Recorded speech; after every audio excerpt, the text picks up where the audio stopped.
Un simple appel téléphonique peut parfois peser plus lourd qu'un sommet international. Moins de 24 heures après la visite à Alger du chef de l'Africom, le téléphone sonne de nouveau au palais d'El Mouradia. Cette fois, à l'autre bout du fil, c'est Vladimir Poutine.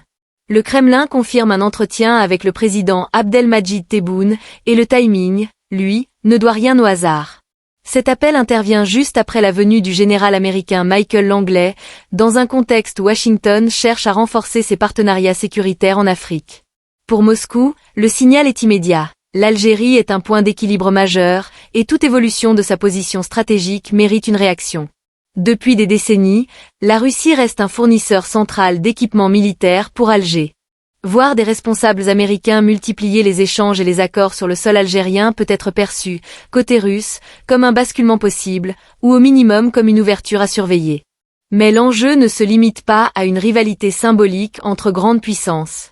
Il touche aussi des dossiers concrets. D'abord, le Sahel. Dans cette région, les intérêts russes et algériens ne sont pas toujours parfaitement alignés. Moscou cherche à conserver une influence forte dans une zone qu'elle considère de plus en plus stratégique, tandis qu'Alger défend une approche axée sur la stabilité régionale et la non-ingérence, avec ses propres priorités de sécurité aux frontières. L'appel de Poutine peut aussi être lu comme une manière de vérifier que l'Algérie ne facilitera pas un retour marqué de l'influence américaine dans ces zones sensibles. Deuxième dossier majeur, l'énergie. Avec les tensions autour de certains alliés de Moscou, notamment sur le marché pétrolier, la Russie a besoin de partenaires capables de peser dans les équilibres de production et de prix. L'Algérie, en tant qu'acteur important dans les discussions énergétiques internationales, compte.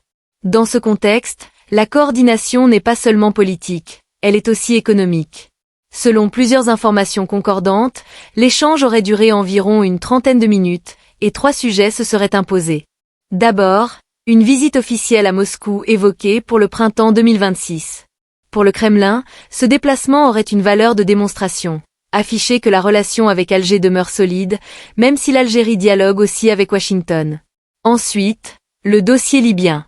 La Russie et l'Algérie partagent une même crainte, que le chaos libyen serve de prétexte à une nouvelle intervention extérieure, notamment occidentale. La position algérienne reste constante. Soutenir une solution politique menée par les Libyens eux-mêmes, sans ingérence étrangère. Enfin, la question militaire. L'Algérie diversifie progressivement ses partenariats, mais elle ne rompt pas avec ses liens historiques. Les discussions sur des équipements de nouvelle génération et sur la défense aérienne s'inscrivent dans cette logique, renforcer les capacités, tout en préservant l'autonomie de décision. Ce qui se joue, au fond, n'est pas un rapport de force direct entre un maître et un élève, mais un échange entre 2 présidents qui cherchent chacun à protéger leurs intérêts. Poutine sait que l'Algérie est extrêmement attachée à sa souveraineté. Trop de pression pourrait produire l'effet inverse et pousser Alger à élargir encore davantage ses coopérations vers d'autres partenaires.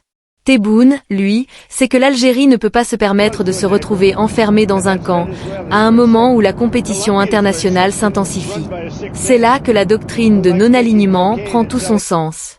Recevoir une délégation américaine, puis parler avec le président russe juste après, ce n'est pas une contradiction, c'est une méthode. L'Algérie envoie un message clair aux 2 côtés. Elle est ouverte au dialogue, mais elle ne se mettra sous la tutelle de personne. À Washington, cela signifie coopération sécuritaire possible, mais sans adhésion à une logique de croisade contre des partenaires historiques. À Moscou, cela signifie relations stratégiques maintenues, mais sans exclusivité. Cette posture est rendue possible par plusieurs facteurs. L'Algérie dispose d'atouts économiques et stratégiques, d'une importance géographique majeure en Méditerranée, et d'une capacité de défense qui pèse dans les rapports régionaux. Mais cette stratégie d'équilibre comporte aussi des risques. Côté américain, un rapprochement militaire trop visible avec la Russie peut exposer à des pressions ou à des sanctions. Côté russe, une coopération trop étroite avec Washington peut ralentir la confiance, et donc freiner certains transferts ou livraisons sensibles. Et sur le plan intérieur, l'opinion publique algérienne reste très attentive à tout ce qui ressemble à une ingérence, qu'elle soit occidentale ou russe.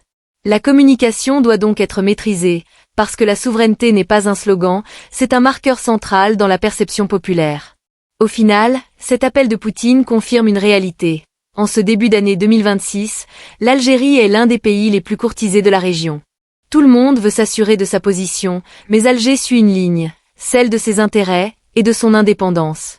Reste une question centrale pour les mois à venir. Cette stratégie d'équilibriste peut-elle tenir face à la montée des pressions, ou faudra-t-il tôt ou tard faire des choix plus tranchés?